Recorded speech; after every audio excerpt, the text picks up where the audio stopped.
Hi everyone, welcome back to Initial Thoughts, series in which I give my views on films as and when they are released.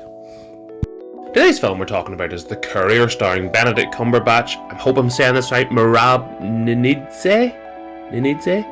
and Rachel Brosnahan, and it's based on the incredible true story about Greville Wynne and his involvement in the end of the Cuban Missile Crisis. So right off the bat I should say that I really hadn't heard much about this film at all, other than I looked through my local cinema listings and seen it and thought, Benedict Cumberbatch. Then I watched the trailer, looked pretty good, and I gave it a go. But it was really not promoted here in the UK to much extent, with obviously a lot of other bigger films and more worldwide films going on at the minute.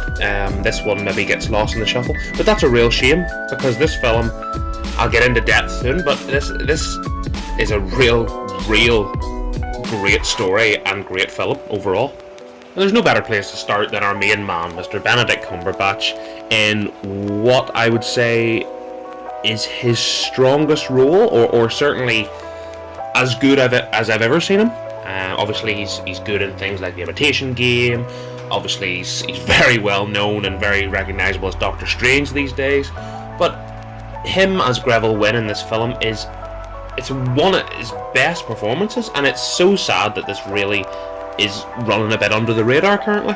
Ironic, because it's a spy film. Anyway.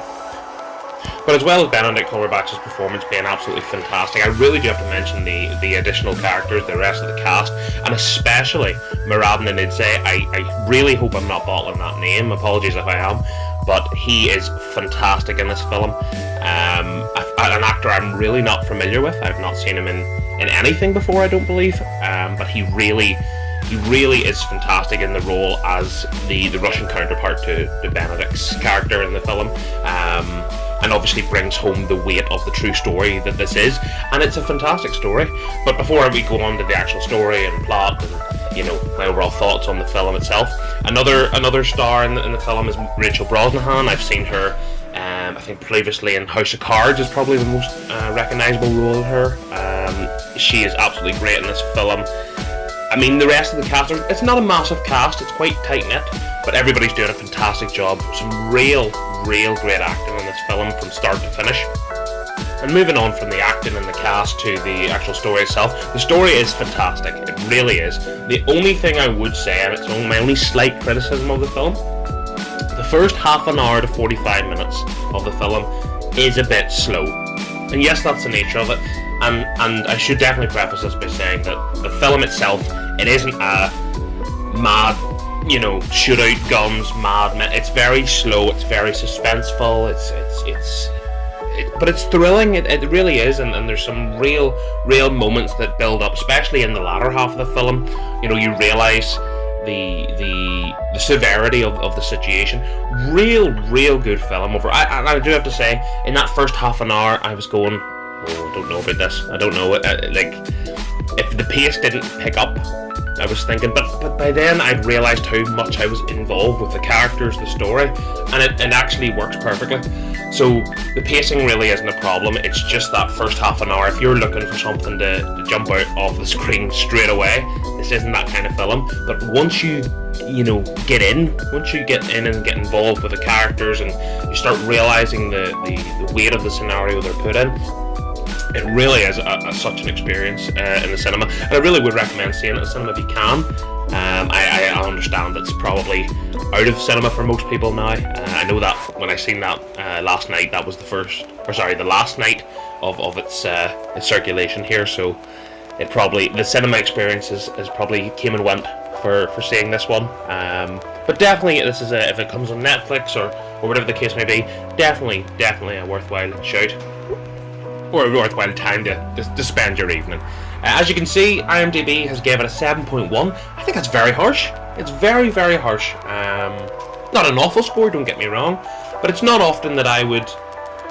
Usually, if I'm disagreeing with IMDb, it's for a lower scenario. I mean, that's happened a good few times so far with the initial thoughts, but this time I'm disagreeing with IMDb in the other way, which is a pleasant surprise. The Courier it's getting that rating on IMDb. I'm giving it an 8.5. I really enjoyed this film. I thought some real masterful performances. Benedict Cumberbatch, as I say, as good as I've seen him. Really career-defining role that this film, and it's a shame that it really I know I mentioned it earlier.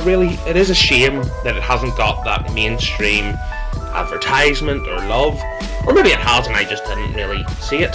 I didn't see the advertisements and the just bringing eyes to see the film. But yeah, 8.5. It's a very high score, but I really did enjoy this, and I really think if you're looking a real great true story, there's not many better I've seen this year. I don't think there's any true stories this year that I've seen as good as this. So yeah, The Courier, 8.5, high rating for me. Thank goodness, because the amount of initial thoughts we've done this year so far, and there's not been that many high scores. If you've been watching them all, you'll know that. So I'm very glad to see a real great film. And yeah, The Courier. I hope and pray that you've got a chance to see this film if it's your kind of thing. I understand that maybe a film like this maybe isn't everybody's cup of tea, but yeah, I give it a go. Definitely give it a chance. Because I can't recommend it highly enough. I have to say that it really is a film that, again, could have been down to me going in with very minimal expectations and being surprised, but it was that and more. And I just didn't expect it to be as good as it was. That's my overall thoughts on the film. So yeah, that's my review. Thank you so much for taking the time out of your day to sit and listen to me talking about films. If you appreciate what we're doing here, and by we I mean me, with the initial thoughts and everything else on the channel, a like and subscribe is always beautiful. I would really appreciate that. I hope you've all had a lovely summer, and I hope that it's a nice winter as well. Hopefully not too restrictive with everything going on, depending on where you are in the world. A lot more movies to come out, a lot of big releases coming out, in the next few months, so there will be a lot more initial thoughts, a lot of big films to chat about, and I'm very much looking forward to, some of these big releases coming out between now and the end of the year. So yeah, lots to look forward to, and before I waffle anymore, I think I'll just cut it there. Thank you so much again, and I will see you in the next one. Bye guys. Thanks for taking the time to watch this video. Before you go, here are 2 of my other videos, along with my socials, to keep up to date with new information and the uploads to the channel. Much love everyone.